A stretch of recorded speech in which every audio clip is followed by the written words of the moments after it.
siz ona ssenariysida yashayapsiz desam hayron bo'lasizmi? Agarda sizni hayotingizda o'zingizni oyingizga o'xshab ketayotganingizni his qilsangiz va oyingiz bilan adingiz munosabatlari doim ko'z o'ngingizda gavdalanaversa, demak siz oyingiz bilan adingizni ssenariysida yashayapsiz. Aytaylik, oyingiz har doim adingizdan pul so'ragan, lekin hech ham pul bermagan. Va siz ham eringizdan pul so'rayapsiz, hech ham pul ola olmayapsiz. Va bilaman, o'zim ham oyimga o'xshab ketyapman, nimagadir deysiz deb bundan chiqa olmaysiz. Bu demak ota-ona ssenariysida, aynan ona ssenariysida yashash hisoblanadi. Demak buni yechish mumkin. Karma dasturlardan qutulish mumkin. Sizga tezgina texnika aytaman.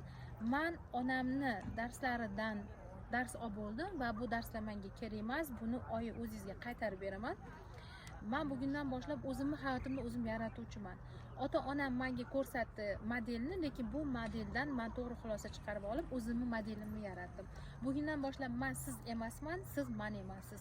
Sizdan o'zimni mana shu negativ, diskonstruktiv programmalarimni, sizni programmalaringizni o'zimdan uzaman va yangi programmalarni o'zimga jalb etaman.